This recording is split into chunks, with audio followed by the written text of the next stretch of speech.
Oke, bismillahirrahmanirrahim. Assalamualaikum warahmatullahi wabarakatuh. Yang kami hormati Ibu Lilis Karwati selaku dosen pengampu mata kuliah Ekonomi Kerakyatan dan Kewirausahaan dan kawan-kawan seperjuangan yang sangat kami banggakan.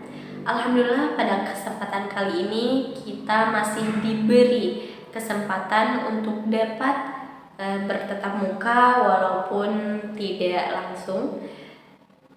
Di sini kami dari kelompok 3 yang beranggotakan saya sendiri Eka Amalia Siti Fatona, ada rekan saya Yesita Sera, ada Ilma Khairu Ummah, dan ada Ibnu Dimas Mahargyo.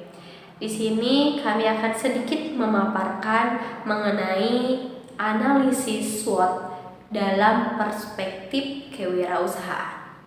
Baik, untuk mengefektifkan waktu, langsung saja pada teman-teman untuk menyimak video dari kami dengan baik. Tentang pengertian kewirausahaan dan manajemen dan strategi kewirausahaan. Pengertian kewirausahaan. Kewirausahaan menurut Pringga Nugraha proses mengidentifikasi, mengembangkan, dan membawa visi ke dalam kehidupan. Hasil akhirnya penciptaan usaha baru. Manajemen dan strategi kewirausahaan menurut Suryana 2006 mengelola dan memilih strategi dimulai dari perencanaan sebagai pedoman untuk mencapai keberhasilan. Manajemen strategi adalah keputusan dan tindakan pada penyusunan strategi untuk mencapai sasaran perusahaan. Nah, kawan-kawan semua, dalam menentukan strategi yang tepat itu diperlukan suatu proses yang lengkap. Proses manajemen strategi itu bersifat dinamis. Artinya, mengikuti arah dan tujuan dari suatu perusahaan. Adapun proses manajemen strategi itu terbagi menjadi 3 tahap. Yang pertama, formulasi strategi, kemudian melaksanakan strategi, dan selanjutnya itu evaluasi strategi. Nah, formulasi strategi ini mengembangkan visi dan misinya, mengidentifikasi peluang dan ancaman eksternal organisasi, kemudian menentukan kekuatan dan kelemahan internal organisasi, menetapkan tujuan jangka panjang, membuat sejumlah strategi pilihan, dan tentunya memiliki strategi yang akan dilaksanakan. Nah, itu formulasi strategi. Sesudah formulasi strategi, selanjutnya yaitu melaksanakan strateginya. Pada tahapan ini dibutuhkan komitmen dari si pelaksana. Hal ini merupakan tantangan bagi manajer, terutama kemampuan untuk motivasi karyawannya. Jadi pada tahap ini yang paling utama itu adalah komitmen dari si pelaksananya. Kemudian sesudah melaksanakan strategi ini diperlukannya evaluasi strategi. Nah, tahap ini bermanfaat untuk memperoleh informasi dari hasil pelaksana. Evaluasi strategi ini perlu dilakukan karena turut menentukan keberhasilan di waktu yang akan datang. Nah, menurut Rangkuti 2014, strategi merupakan alat mencapai tujuan yang diharapkan. Banyak jenis strategi yang dapat diterapkan. Salah satunya yaitu strategi manajemen.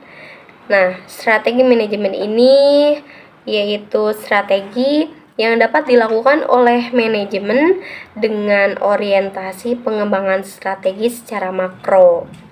Misalnya, strategi pengembangan produk, kemudian strategi penerapan harga, strategi pengembangan pasar, strategi keuangan, dan lain sebagainya. Nah, oleh karena itu, untuk melaksanakan strategi yang baik, maka perlu dilakukan penelitian terhadap atau penilaian terhadap lingkungan bisnisnya. Materi selanjutnya yaitu tentang analisis SWOT. Analisis SWOT digunakan untuk melihat strategi-strategi yang tepat dalam pengembangan usaha. Analisis ini pertama kali diperkenalkan oleh Albert Humphrey, seorang pimpinan proyek di Universitas Stanford.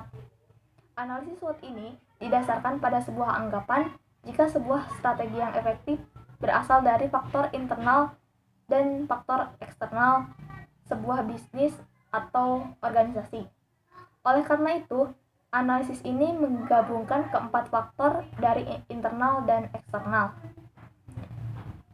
Manfaatnya sebagai penentu masa depan keberlangsungan perusahaan, agar perusahaan menjalankan strategi misinya untuk mencapai tujuan perusahaan. Lalu selanjutnya tahapan analisis SWOT. Yang pertama, tentukan tujuan dibuatnya analisis SWOT. Contohnya, perusahaan akan membuat sebuah produksi sepatu. Yang kedua, buat gambaran umum mengenai profil usaha, proses bisnis, serta pasar sasaran yang akan disasar. Yang ketiga, tentukan keempat elemen SWOT mulai dari kekuatan, kelemahan, peluang, dan ancaman. Dan yang keempat, berikan prioritas sisi mana yang terlebih dahulu dari hasil analisis SWOT tersebut. Untuk mengetahui seberapa besar potensi pasar, minat dan peluang yang akan dimanfaatkan, serta tingginya tingkat persaingan pasar pada produk yang akan diproduksi. Untuk itu, analisa produk atau usaha sangat penting dilakukan untuk menjalankan usaha. Dan yang terakhir, buat strategi terperinci, seperti tanggal pelaksanaan dan sebagainya. Baik, perkenalkan saya Yesita Sera. Perspektif analisis SWOT terbagi menjadi dua, yaitu ada faktor eksternal dan internal. Faktor eksternal sendiri merupakan faktor yang terbentuk karena adanya kesempatan atau peluang dan ancaman, opportunity atau threat. Biasanya ini berasal dari seperti politik, ekonomi, lingkungan, dan hukum. Sedangkan faktor internal sendiri merupakan faktor yang terbentuk karena adanya strength atau weakness dari perusahaan itu sendiri. Biasanya adanya masalah dari keuangan, seperti modal, sumber daya manusia, dan pencapaian suatu perusahaan itu sendiri. Analisis SWOT terbagi menjadi 4, yaitu adanya kekuatan, strength, opportunity, kesempatan, weakness, kelemahan, dan threat, ancaman. Strength sendiri atau kekuatan sendiri bisa didapatkan oleh suatu perusahaan dengan menyusun tema seperti konsep dari produksi itu sendiri kekinian. Kedua, harga yang merakyat. Tentunya dengan harga yang merakyat akan lebih menarik perhatian konsumen, apalagi dengan kualitas yang baik. Ketiga, lokasi yang terjangkau dan nyaman. Keempat, keterjaminan suatu produk yang akan diterima oleh konsumen itu sendiri. Kedua, yaitu opportunity, kesempatan. Kesempatan sendiri biasanya didapatkan dari yang pertama, permintaan pasar yang besar atau melejit dalam skala yang cepat. Kedua, jarangnya produk tersebut diproduksi oleh perusahaan lainnya. Ketiga, yaitu penggunaan sosial media dijadikan sebagai bahan marketing. Yang ketiga, kelemahan atau weakness. Biasanya kelemahan ini berasal dari dalam ataupun luar perusahaan. Namun beberapa yang sering ditemui itu berasal dari dalam perusahaan itu sendiri. Karena contohnya kurangnya penyediaan barang. Tentu saja dengan kurangnya penyediaan barang, walaupun perusahaan itu memiliki banyak yang modal, tapi bila tidak ada stok barang itu, tidak akan bisa dapat diproduksi. Kedua, yaitu kurangnya modal. Tentunya sama seperti penyediaan barang tadi. Bila suatu perusahaan memiliki banyak stok penyediaan barang, tidak akan bisa berjalan bila tidak ada modal itu sendiri. Ketiga, brand yang tidak unggul. 4, ancaman atau threat. Biasanya ancaman ini berasal juga dari dalam dan dari luar perusahaan. Misalnya, mulai banyaknya suatu produk yang sama dari satu perusahaan ke perusahaan yang lain. Kedua yaitu tidak bisanya atau kurang bisa mengelola marketing dari perusahaan itu sendiri. Misalnya dalam segi kesempatan, misalnya ada kesempatan untuk marketing melalui media sosial. Nah, suatu perusahaan akan mendapatkan ancaman jika dia juga tidak bisa menggunakan atau melaksanakan marketingnya dengan baik. Ketiga yaitu kebalikan dari yang pertama, yaitu mulainya banyak produk yang sama. Di ketiga ini justru adanya produk dari perusahaan lain yang lebih berkualitas dari segi barang produk, pengemasan, dan keterjaminan penyampaian kepada konsumen, membuat itu menjadikan salah satu ancaman untuk suatu perusahaan. Dan juga yang dari dalam sendiri itu bersangkutan dengan kelemahan seperti tadi kurangnya penyediaan barang, kurangnya modal, dan lainnya. Terima kasih.